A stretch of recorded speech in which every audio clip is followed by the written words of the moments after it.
તો આગળ સમાચારમાં વાત કરીએ। સમાચાર અમદાવાદથી સામે આવ્યા છે। અમદાવાદમાં AI 171 પ્લેન ક્રેશ દુર્ઘટનાનો મામલો સામે આવ્યો।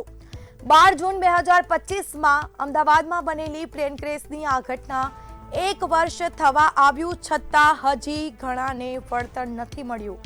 વળતર અને નોકરીના મોટા વાયદા હજી પણ ક્યાંક અધૂરા।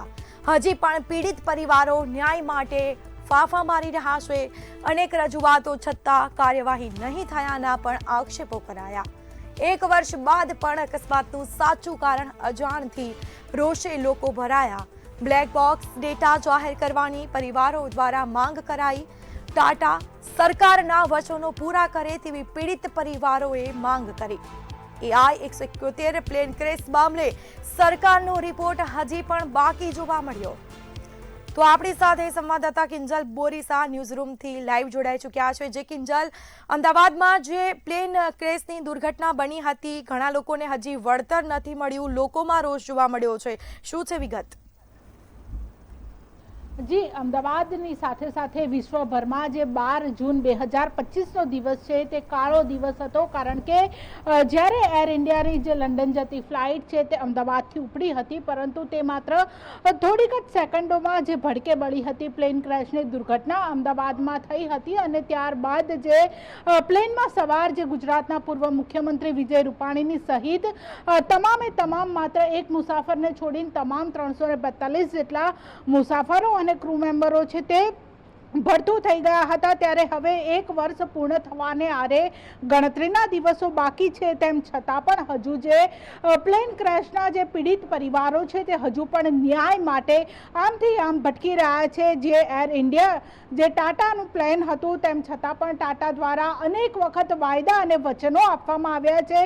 ટાટા જેવી મોટી કંપની દ્વારા હજુ સુધી 1 વર્ષ પૂર્ણ થવા આવ્યું છે, તેમ છતાં પરિવારોને વળતર નથી આપવામાં આવ્યું, નોકરીના વાયદા આપવામાં આવ્યા હતા, તેમ છતાં પણ હજુ જે પીડિત પરિવારો છે તેમને નોકરી નથી મળી। સાથે સાથે પીડિત પરિવારો દ્વારા એ પણ આક્ષેપ કરવામાં આવ્યો છે કે ટાટા ગ્રુપની સાથે સાથે સરકાર દ્વારા પણ ન્યાય માટે કહેવામાં આવ્યું હતું, તેમ છતાં પણ હજુ સરકાર તરફથી પણ ન્યાય નથી મળ્યો। સાથે પીડિત પરિવારો દ્વારા એ પણ માંગ કરવામાં આવી છે કે જે જગ્યાએ પ્લેન ક્રેશ થયું હતું ત્યાં અમને ધાર્મિક વિધિ કરવા દેવામાં આવે, તેની પણ મંજૂરી આપવામાં આવે। સાથે સાથે બ્લેક બોક્સનો જે ડેટા હજુ જાહેર કરવામાં નથી આવ્યો તે ડેટા પણ ટૂંક જ સમયની અંદર જાહેર કરવામાં આવે। અને તેની સાથે ટાટા ગ્રુપ ઉપર પણ ગંભીર આક્ષેપો કર્યા છે કે વારંવાર મેલ દ્વારા જાણ કરવામાં આવે છે, અવારનવાર પત્રો લખવામાં આવે છે, તેમ છતાં પણ ટાટા ગ્રુપ તરફથી કોઈ પણ વળતો જે જવાબ છે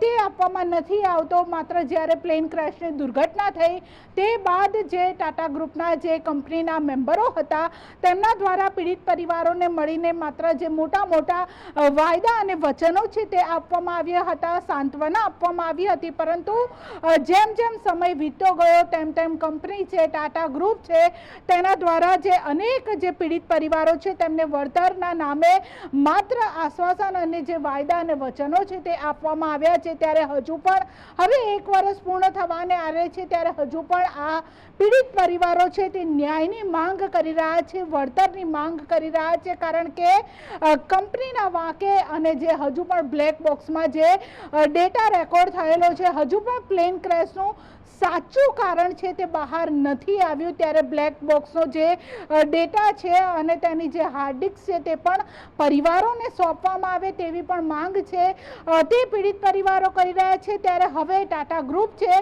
તે ક્યારે પરિવારોને વળતર આપે છે તે જોવાનું રહ્યું। જી બિલકુલથી આભાર આપનો।